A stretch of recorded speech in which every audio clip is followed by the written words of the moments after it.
Ça s'est pas fait. C'est que Dieu n'a pas voulu. C'était par orgueil. Là, c'était par orgueil. Là, vraiment, je dis que c'était par orgueil. Quand on est venu me chercher, je n'avais même pas écouté Dieu. J'ai dit, aujourd'hui, Luanda va bouger. L'Angola va bouger. Tout le monde va parler du pasteur Daklo. Alors, je suis sorti avec tout mon orgueil et j'étais humilié et suis rentré.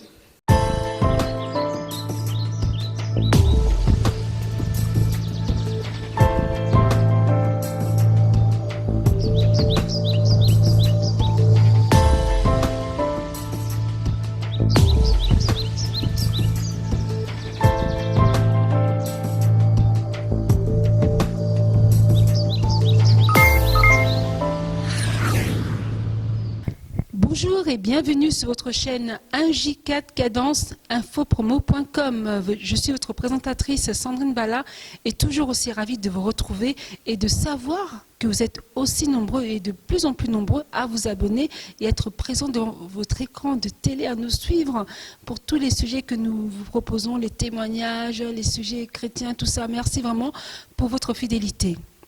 Mais avant de commencer, j'aimerais remercier tous les pasteurs qui nous soutiennent, le pasteur Daklo, le prophète Luc, le pasteur Étienne Dialakana, le frère Prince Kouka et le frère Pierre Kouka, ainsi que le berger Ekofo, le frère maréchal Massamba qui sont à Kinshasa. Je remercie Judith Fernando qui est en Allemagne, ainsi que Médine Sandra. Je remercie vraiment toutes les personnes qui collaborent avec nous. Vous êtes si nombreux. Vraiment, je vous remercie pour votre soutien et votre fidélité. Maintenant, j'aimerais parler d'un slogan que je vais dire que Neymar a fait lorsqu'il était dans la Coupe du Monde, le bandeau de 100% Jésus-Christ. Mais il n'y a pas que lui qui a parlé du 100% Jésus-Christ. Il y a un autre pasteur qui est près de moi, ouais, vous connaissez déjà, le pasteur Daklo qui parle du 100% Jésus-Christ. C'est quoi ce 100% Jésus-Christ? Est-ce qu'en tant qu'enfant de Dieu, nous pouvons être à 100% Jésus-Christ, sachant que Jésus-Christ est parfait? Est-ce que nous pouvons arriver à la perfection comme notre Dieu Jésus-Christ? Bonjour, pasteur Daklo. Bonjour, ma bien-aimée, ma fille Sandrine Mbala. Comment vous allez? Je me porte très bien. En tout cas, je suis ravie de vous retrouver. C'est vrai que ça fait longtemps qu'on vous a vu. C'est le temps qui ne nous a pas permis de nous rencontrer. Mais vous avez lancé ce slogan qui est le 100% Jésus-Christ. Qu'est-ce que pour vous le 100% Jésus-Christ? Pourquoi ce slogan? Avez-vous copié sur Neymar? Non, je n'ai pas copié quelque part parce que moi, je marche beaucoup plus dans l'inspiration.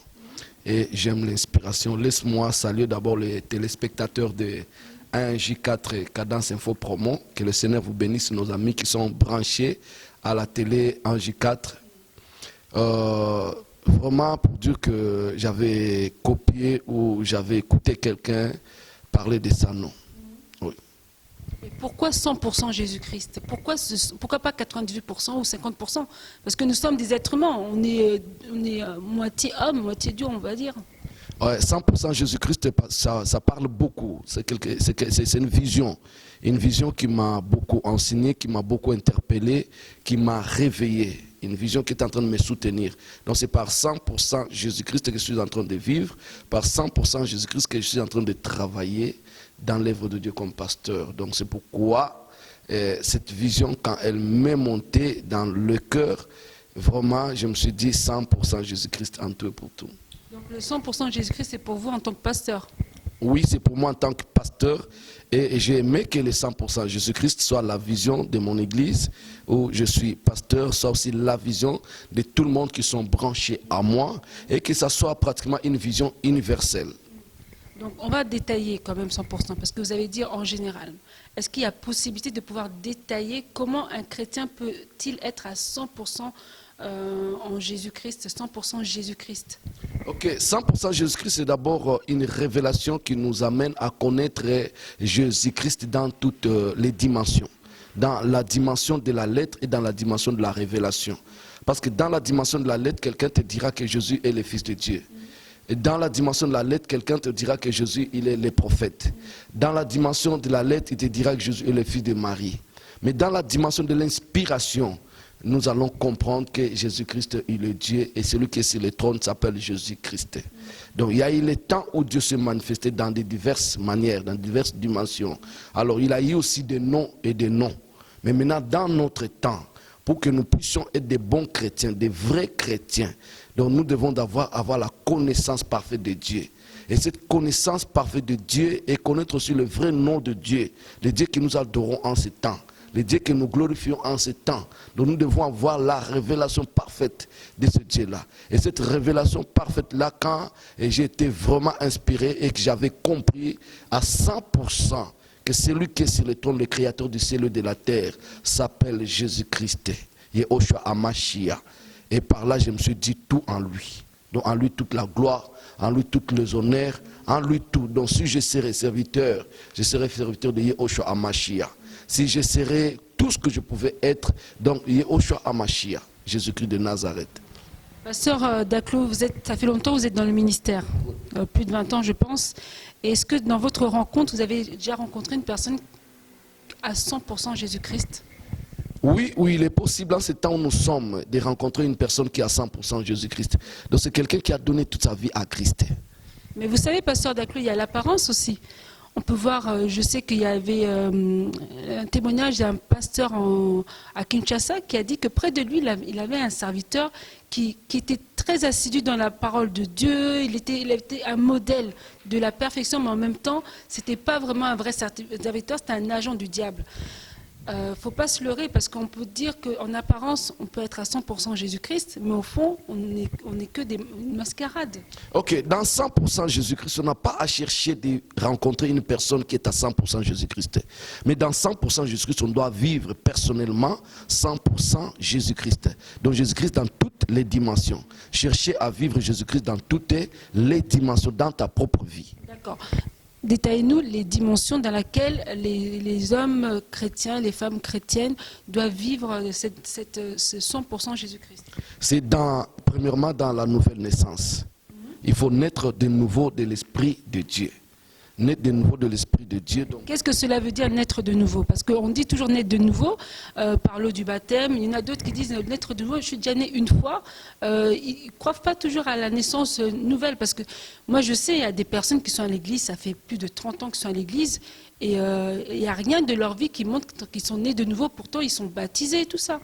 Ok, la nouvelle naissance, c'était aussi une vision que le Seigneur avait apportée. Parce que nous étions nés dans la chair. Mais il a voulu que nous puissions aussi naître en esprit. Donc la nouvelle naissance, c'est la naissance spirituelle. La naissance par la foi. Donc devenir enfant de Dieu. Donc croire en Jésus-Christ comme son Seigneur. Croire en la mort et à la résurrection de Jésus-Christ. Confesser Jésus-Christ comme son Seigneur et son Sauveur. D'accord, pour faciliter la tâche, c'est-à-dire une personne qui vient à l'église et qui confesse directement que Jésus-Christ est son Seigneur et son Sauveur, il est né de nouveau directement. Oui, il croit à la mort et la résurrection de Jésus-Christ. Il confesse de tout son cœur, non pas par l'hypocrisie, non pas par le mensonge, mais il confesse réellement, personnellement. Donc sans l'intervention d'une autre personne, non pas quand il est au milieu des gens, mais quand il est seul. Il croit à la mort et à la résurrection de Jésus. Il ne doute pas. Parce que jusque-là, il y a des enfants de Dieu qui viennent à l'église. Mais ils ne croient pas à la résurrection de Jésus-Christ. Et ils n'arrivent pas à confesser totalement qu'il soit leur Seigneur et Sauveur. C'est pourquoi nous sommes là pour interpeller les enfants de Dieu de croire à la mort et à la résurrection de Jésus-Christ. Pourquoi ? Parce qu'il a effectué beaucoup de résurrections de morts, Jésus-Christ, et il a lui-même vaincu la mort par la résurrection.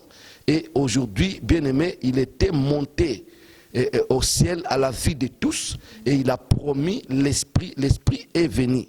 Et là où il est sur le trône, il s'est fait révéler à l'apôtre Jean, à l'île de Patmos. Et l'apôtre Jean l'a vu sous beaucoup de figures, comme lion, comme agneau, et il est sur le trône. Donc c'est lui qui règne aujourd'hui. Si tu veux régner, tu dois régner par lui. Si tu veux dominer, tu dois dominer par lui. Si tu veux vaincre, tu dois vaincre par lui, par Jésus-Christ. Donc il est tout. D'accord. Donc la première dimension, c'est naître de nouveau. Oui. La deuxième dimension? La deuxième dimension, c'est la marche. Donc, dans la marche, c'est l'attachement. Dans ce domaine, une personne qui a crié en Jésus, une personne qui le confesse comme son Seigneur et son Sauveur, et qui persévère dans les choses de Dieu, en écoutant la parole de Dieu, en pratiquant la parole de Dieu, en marchant selon la parole de Dieu. Donc, dans la joie comme dans la détresse, donc dans l'abondance comme dans la disette, cette personne-là qui persévère. Donc la vie de la persévérance, la vie de demeurer dans la parole de Dieu, donc de demeurer en Jésus-Christ, donc de garder la personne de Christ en soi, donner la place. L'amour de Dieu nous parle aussi, bien-aimés, vraiment, c'est un amour infini que je voudrais qu'aujourd'hui les enfants de Dieu puissent comprendre. Que Dieu est amour, il est riche en bonté, lent en colère, il est miséricordieux. Dieu a pardonné des péchés que les hommes ne peuvent pas pardonner dans l'ancien temps. Et tout est mentionné dans la Bible. Comment les gens étaient ingrats envers ce Dieu-là. Quand ils ont vécu de grandes choses, ils ont bénéficié de la grâce, de la puissance de Dieu. Ils ont bénéficié du secours de Dieu, de l'assistance de Dieu. Mais enfin, ils étaient ingrats. Mais Dieu ne pouvait pas les exterminer. Sa grâce avait maintenant intervenu et Dieu a pardonné. Alors aujourd'hui où nous sommes, nous voulons que 100% Jésus-Christ puisse vraiment interpeller, puisse illuminer, éclairer l'Église, que nous sommes dans les bons. Nous sommes dans les bons. Oui, pasteur Daclos. Il est vrai, vous parlez de l'amour de Dieu qui efface tous les péchés. Mais aujourd'hui, nous vivons dans un monde d'iniquité. L'iniquité s'est accrue encore davantage. Et il y a d'autres personnes, en fait, qui, lorsqu'on croit au 100% en Jésus-Christ, on croit en Jésus-Christ, on sait que Jésus nous a pardonné, mais il y a des personnes qui veulent nous mettre dans la culpabilité. Ils vont venir peut-être vers nous pour dire oui, ce que tu m'as fait, ça m'a fait tellement du mal, mais pourtant cette personne elle est chrétienne, ça m'a fait tellement du mal, elle n'arrive pas à te pardonner, alors que le Seigneur peut-être t'a déjà pardonné pour un péché. Mais les gens ils viennent peut-être pour te culpabiliser par rapport à ce qu'ils ont vécu avec telle personne. Qu'est-ce que vous pensez de ce comportement-là? Comment faire?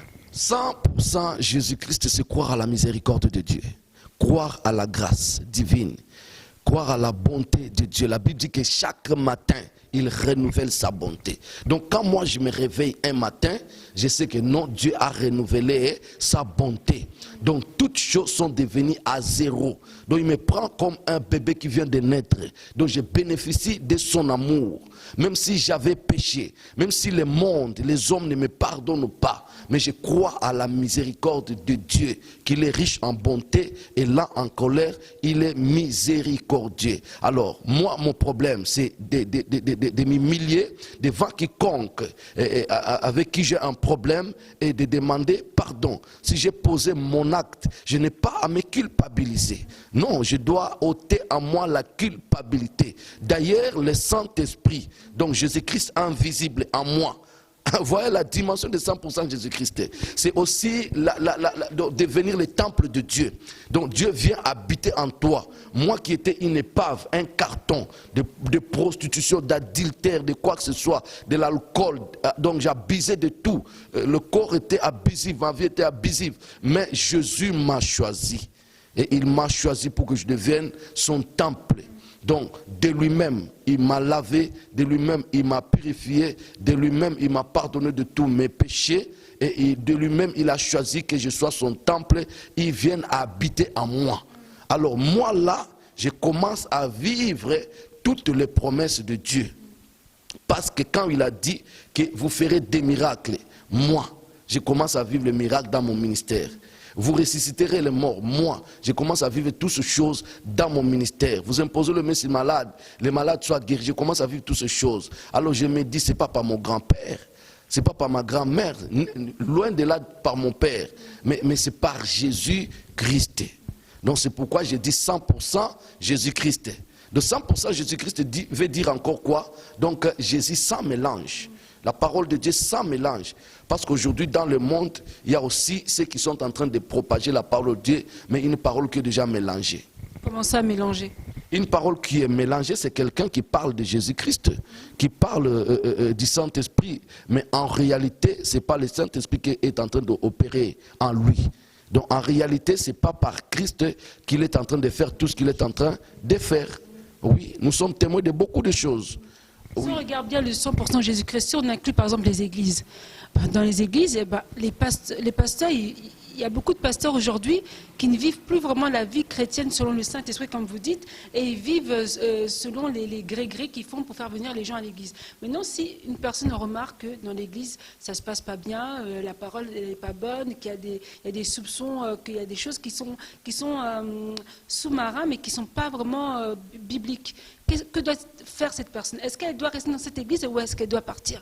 Parce que la Bible dit encore, n'abandonnez pas vos assemblées. Ces personnes-là, ils sont emprisonnés dans cette église parce qu'ils ont mis les pieds dedans? Ok, n'abandonnez pas vos assemblées, mais il est écrit aussi que sortez du milieu d'eux. Sortez du milieu d'eux, c'est la parole biblique. Ok, alors, une personne qui est inspirée, d'ailleurs, il doit sentir là où il est que ce n'est pas sa place. Ce n'est pas Dieu qui est en train d'opérer en ces lieux-là.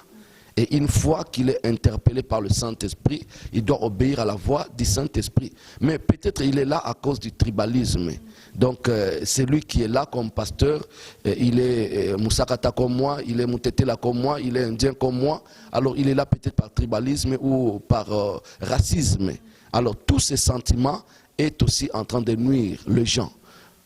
Par une relation, mais en réalité, ce n'est pas par la foi qu'ils se retrouvent dans une église. Donc les enfants de Dieu doivent marcher par la foi. Par la foi. Pour aller dans une église, ne tient pas compte du tribalisme ni du racisme, ne tient pas compte du régionalisme, ne tient pas compte, oh non, viens dans un quartier, tout ça, tout cola na bango, à bandi église, non. Cherchez à savoir si réellement la nuée qui couvre cette église-là est vraiment une nuée de gloire que l'Éternel Dieu a posée sur cette église-là. Bon, une autre question, pasteur Daclo. Que pensez-vous des chrétiens qui changent d'église en église, 20 années soi-disant dans la vie chrétienne, mais ils ont fait au moins 40 églises dans la même région? Ok, les enfants de Dieu qui changent des églises, ils peuvent avoir raison à la recherche. Ils peuvent avoir raison. Parce que la foi chrétienne, c'est la foi de la liberté. Là même, moi, si quelqu'un vient dans cette église, il ne se retrouve pas et il part, pour moi, ça ne me dérange pas. Et je ne brise même pas ces relations. Donc je garde ces relations-là et j'encourage et je contacte, mais je laisse la liberté agir. Et souvent, quand ils vont, souvent la majorité reviennent. Mais je ne condamne pas ceux qui sont à la recherche. Mais la bonne recherche, c'est une recherche spirituelle. Qu'ils soient conduits par l'esprit et non pas par la chair ou non pas par leurs propres sentiments. Voilà. Donc une personne qui est révélée et sera conduite par l'esprit trouvera une église et il va s'asseoir dans cette église, il va persévérer dans cette église et surtout si c'est 100% Jésus-Christ, voilà là où ça va l'amener. Gloire au Seigneur. J'ai plus de questions là. Pasteur Daclo, ce 100% Jésus-Christ, c'est pas un slogan plutôt qui vise les pasteurs qui utilisent les gré-grés aujourd'hui et qui font des miracles? Parce que je pense que quand on utilise le 100% Jésus-Christ, les miracles doivent vous accompagner, non? Ok, oui, ça peut aussi viser des bien-aimés qui servent le Seigneur dans le mélange. Parce que 100% Jésus-Christ, c'est la parole sans mélange. Comme on a dit, il faut manger le pain sans levain. Oui, les enfants d'Israël, quand ils sortaient de l'Égypte, le Seigneur leur a demandé de manger l'agneau dans l'entièreté. Alors, aujourd'hui où nous sommes, l'Apocalypse nous dit que celui qui ôtera ne fût qu'il y ôta une portion de l'écriture, on notera aussi quelque chose dans sa vie, à lui. Et celui qui augmentera, on augmentera aussi quelque chose à lui. Donc nous n'avons pas à augmenter, nous n'avons pas aussi à retirer. C'est vrai, il y a aussi des bien-aimés qui aujourd'hui sont en train de servir Dieu avec le mélange. Ils parlent de Jésus, mais ce n'est pas Jésus. Donc je peux aussi les exhorter à abandonner tout ce qu'ils sont en train de faire et de servir Dieu dans 100% Jésus-Christ. quel genre de manifestations font-ils pour montrer qu'ils sont dans le mélange, quoi? Quel mélange font-ils qui prouve que c'est à peu près comme Jésus-Christ, mais en fait, c'est pas de Jésus-Christ, c'est de l'autre force, la force négative du diable. Au nom de Jésus-Christ, le miracle est possible. Le miracle est possible. Moi, je ne m'attendais pas qu'un jour, je peux prier pour un mort, que le mort soit ressuscité. Ah oui? Ah oui. Vous avez déjà fait... Je l'ai déjà vécu dans mon ministère. Je parle là-haut. Mon pasteur, l'apôtre Pada, il est en Angola. Il va suivre cette émission. Et si vraiment je mens, j'ai un pasteur avec moi. J'ai une église que j'ai laissée en Angola avec moi. J'ai les amis, j'ai les frères. Et ils sont témoins de cet événement. De quelqu'un qui était mort et était ressuscité par la prière. Ce n'était pas aussi les jeûnes de longue durée, mais c'était une prière instantanée et le miracle s'est opéré. Et cela ne veut pas dire que je n'ai jamais prié pour un mort qui n'est pas ressuscité.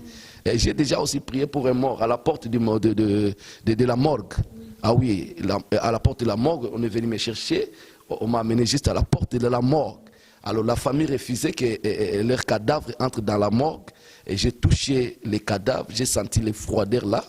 Et j'ai prié et j'ai même appuyé ma main, forcé ma main pour que les cadavres puissent même crier. Alors cela ne s'effectuait pas. Et j'ai changé ma prière, j'ai dit Seigneur, sois glorifié. Ça, je l'ai vécu avec moi.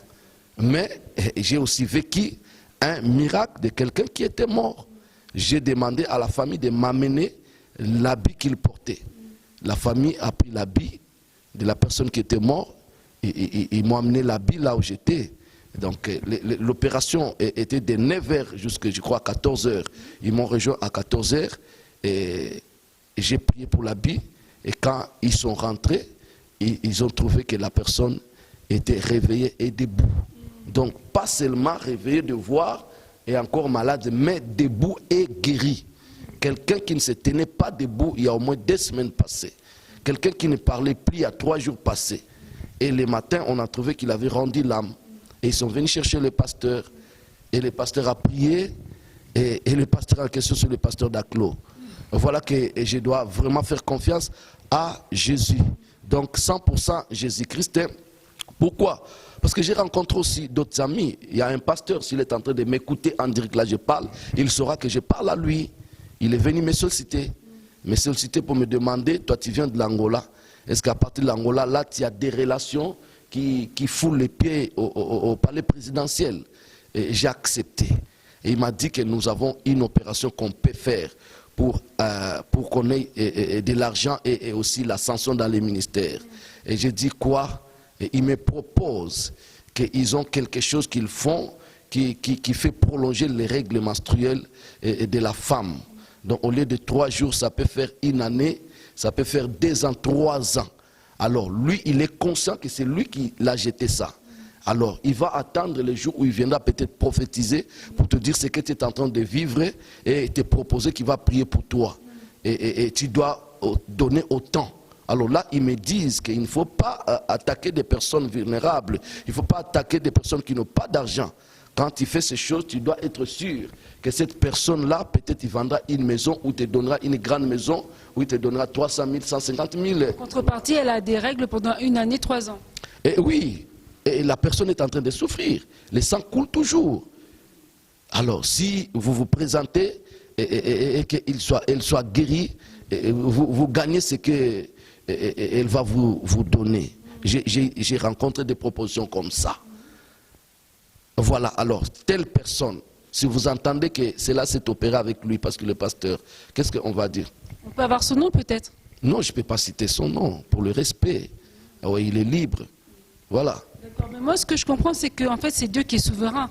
Parce qu'on ne peut pas utiliser le nom de Dieu comme si c'était un féticheur.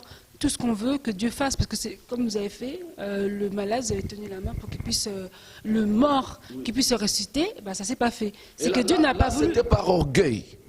Là, c'était par orgueil. Là, vraiment, je dis que c'était par orgueil. Quand on est venu me chercher, je n'avais même pas écouté Dieu. J'ai dit, aujourd'hui, Luanda va bouger. L'Angola va bouger. Tout le monde va parler du pasteur Daclo.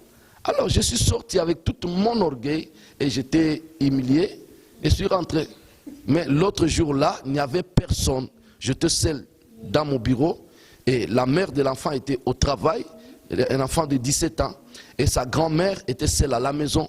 Et sa grand-mère a quitté la maison avec l'habit que l'enfant portait et m'a rejoint. Et j'ai prié quand elle est rentrée. Et elle a ouvert la porte, elle a trouvé que l'enfant était debout, elle était tombée. Et elle a perdu connaissance.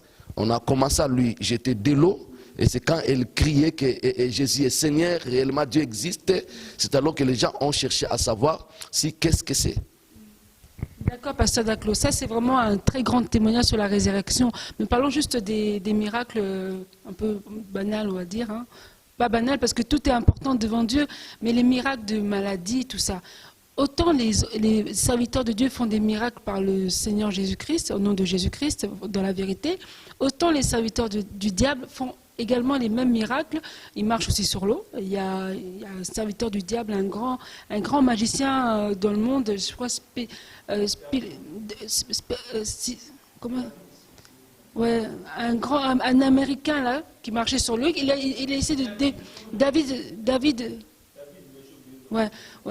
Il a essayé, David, je ne sais plus comment, il a marché sur l'eau comme Jésus, il a voulu vraiment mettre en évidence que eux, en tant que serviteurs du diable, ils peuvent aussi faire autant de miracles. Mais en tant que chrétien qui se fait imposer les mains chez ces serviteurs-là, comment il peut savoir que le miracle que ce serviteur a fait est un miracle qui vient directement de l'Éternel des armées? Ok, le problème c'est quoi? Le problème, je dis que c'est le problème de la révélation.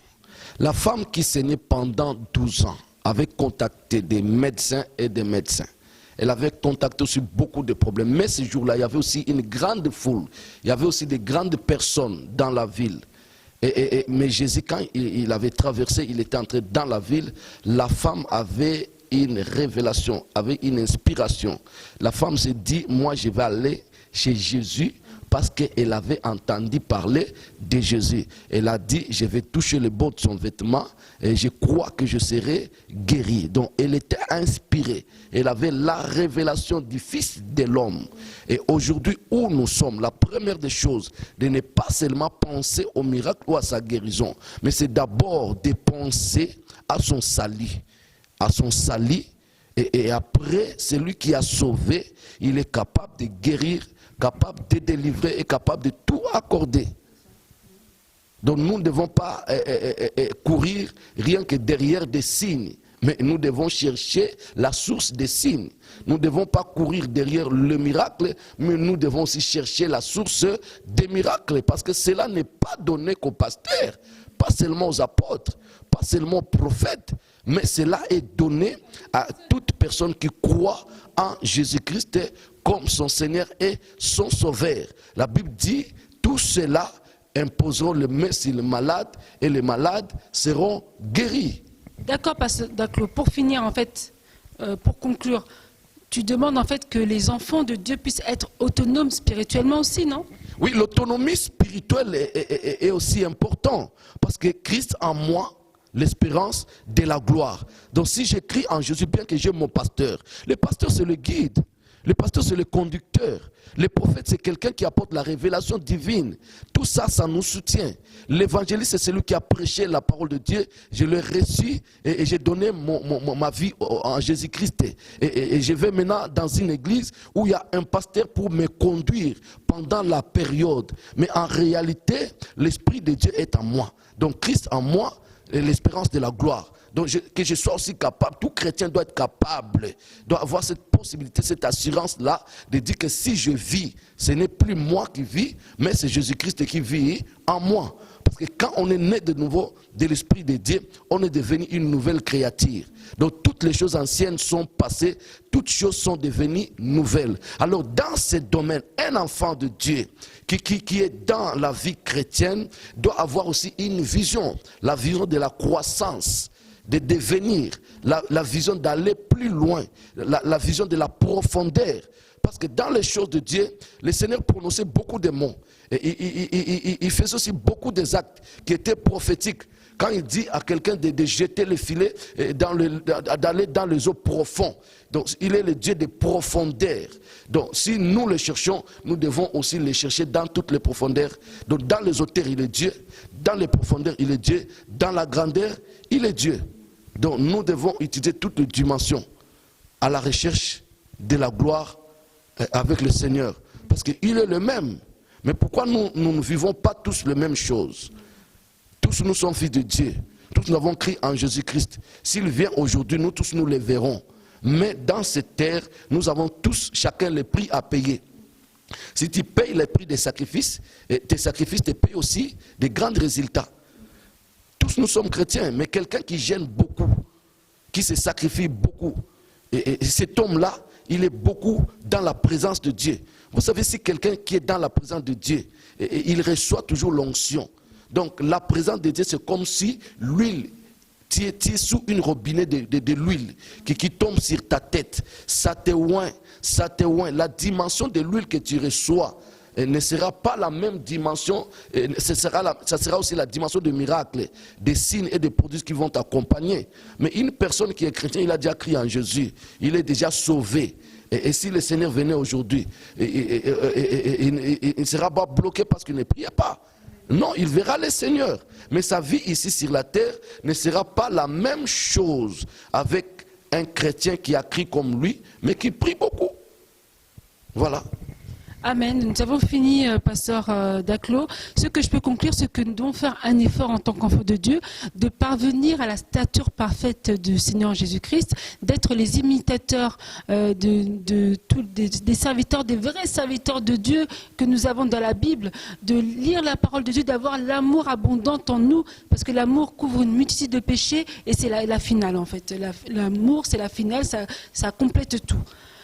Pasteur Daclo, est-ce que vous aurez des remerciements à faire? Oui, des remerciements. Je remercie d'abord un J4, Cadence, Info, Promo, qui est un outil que l'Éternel Dieu nous a donné, qui est en train de nous accompagner dans l'œuvre de Dieu.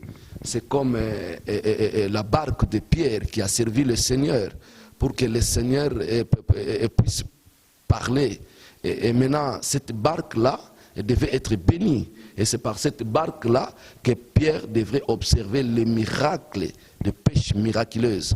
Donc c'est pourquoi je me dis, à cause de cette œuvre de Dieu que vous êtes en train de soutenir à travers cet outil des médias, et je dis qu'un J4 soit aussi béni. Son patron, notre bien-aimé Paty, il soit béni. Son épouse, ma fille bien-aimée Sandrine, soit bénie. Les enfants à la maison soient bénis. Tous vos projets en dehors de un J4 soient bénis. Donc, je remercie un J4 et je remercie mon pasteur, l'apôtre Pada en Angola.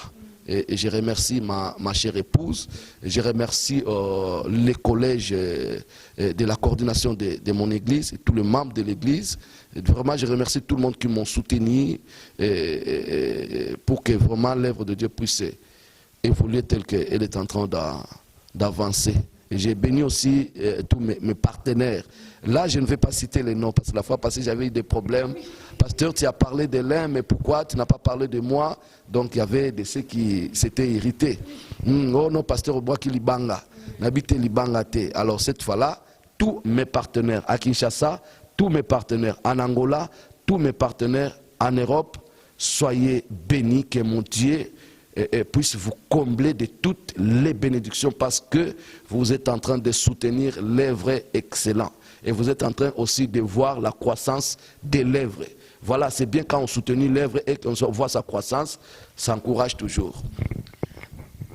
Merci vraiment pour votre présence, merci de nous avoir suivis, mes bien-aimés, et continuez encore à vous abonner. Je remercie vraiment toutes les personnes, Thérèse Queen, Capel, Maréchal Ekofo, Berger Ekofo, Maréchal Massimba. Et n'hésitez surtout pas aussi à nous envoyer des remarques, des suggestions, des questions.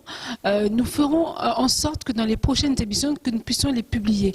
Et vraiment, je vous remercie pour votre présence. Je vous remercie vraiment pour tout pour votre fidélité. Et je vous retrouve à très bientôt sur votre site préféré, 1J4, Cadence, infopromo.com.